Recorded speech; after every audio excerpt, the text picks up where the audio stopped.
but we have to predict the data. In that way, the machine learning systems are helpful for predicting or for estimating the given data. Actually, Rumelhart and McClelland, they are the forefathers of that modeling systems.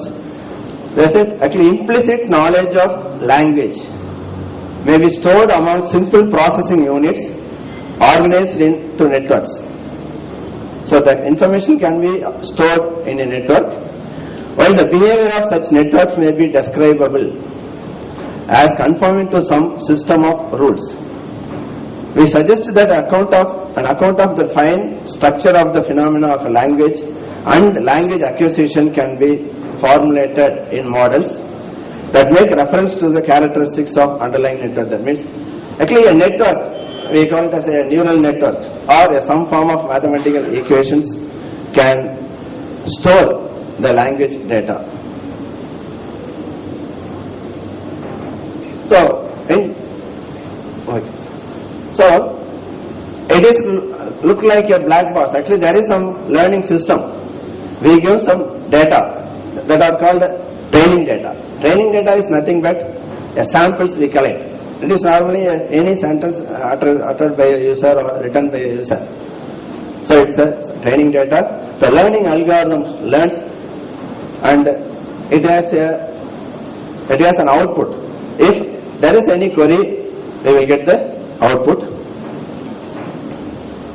So there are three types of learning algorithms: supervised learning, unsupervised learning, and reinforcement learning. So supervised learnings have input as well as outputs. Actually these are the features. Then the output is also, we know the output. That means there is a teacher. And in unsupervised learning, there is no teacher. That means we have only the features. What are the characteristics of the information? The system will automatically analyze and they separate the data according to their features. That is normally we call it as a clustering. We divide the entire group of data into different classes.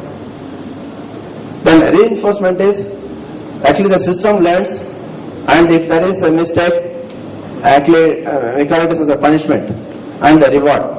So if the system performs well, it will be again improved. So this is reinforcement learning. But actually here we concentrate on the supervised learning. Actually here it's I have explained only one of the model in this paper. That is a neural network model for inflection learning. These are the applications I have skipped because actually the machine learning approaches can be applied for number of fields. One is natural language processing, right, and handwritten character recognition, because these are the images. Handwritten character we can vary. Everything we do not write it in the same way. So we can change the flow so that the machine can recognize that order, that sequence of pixels on the screen. So that pattern can be recognized and a character can be formed. So it's a linguistic model. So I skip. Right. Here, in this paper, actually we have collected some verb conjugations and we generated that verbs conjugations using a morphological generator. So because in a real sample we cannot get all the possible forms of word. So we have collected by generating the sample. That means for a given verb we have generated all tenses and all number, gender and other morphemes. So actually these are the tables: present tense and other suffixes, past tense and other suffixes. Actually here I have denoted it in English. Kir, ikkir, kind, ekind, it, indit, etc. These are the morphemes which are used for the tenses. And ipiv, ipip. These are person, number, gender, first person, and actually a, om, all, irhel, on, or, all. Actually what I have done is we have collected the entire list of morphemes. So these morphemes are used as a feature. The arrangement of these morphemes will classify the word. That is the simple idea. Even a child or a human being actually can recognize the sequence. So in similar way, actually the neural network is trained on different forms of these arrangements. That is the model. In this model, actually the arrangement is, I will show that arrangement. So it is given. Okay, sir. These are non-finite forms. Actually, non-finite suffixes are given. Okay. So the model is, actually we form the feature vector, that is M1, M2, M3, etc. M1, that means it's a list of morphemes, and the input features are extracted from words and they are converted into binary representation. That is, in a word, if that particular morpheme is present, it is represented by 1, and if it is not present in the word, it is represented by 0. So we get a sequence of zeros and ones which represent the pattern of the word. Okay. So these are the morphemes and their categories. Actually, ikind represents a present tense. Kind, kir, these are present tense suffixes, morphemes, and the rl, erl, ind, it. These are different markers. We have selected 38 morphemes, but this is one of the model, because actually we collected 72 models in 72 features in another model. But here we have selected 38 models and 15 classes. Actually, I have given these features: present tense, plural number, actually tense markers, number marker, and infinitive, VP, RP, relative participle, verbal participle, and infinitive marker. Right. So tense markers, person, number, gender, and for non-finite forms, infinitive, RP, and VP. Right. This is the artificial neural network model.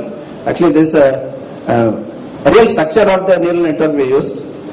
The input contains 38 morphemes as input. Here the morphemes are given as input patterns like zeros and ones, and the output are 15 categories. I will show the real data. Actually, it's a 3-layer neural network: input layer, hidden layer, and output layer. It is trained with a backpropagation algorithm.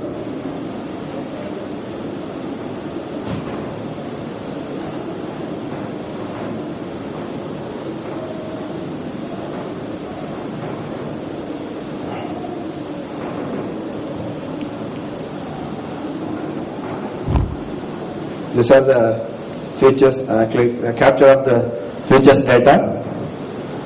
These are stem and suffixes. The suffixes are represented by features, input features.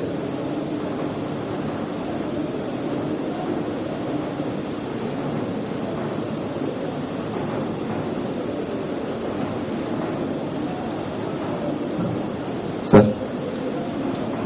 one please. Okay. Actually, you see, this list of words we used for collecting the features. On the left side, on the first column, it's a suffix or it's a stem. It's a stem. The other are the suffixes in C. Actually, these are the verb stems. So see, adai, actually the character letters are represented in consonant to vowel, CV format. Adai kiran. Kir, on. Kir is a present tense, on is a third person singular masculine, it's a finite verb. So these are the features. Okay. Okay. Actually, we trained this model for generating the output. If we give the list of words, it will strip the stem and collect the features from the suffixes and train, and will produce the output. Okay, I will stop up here.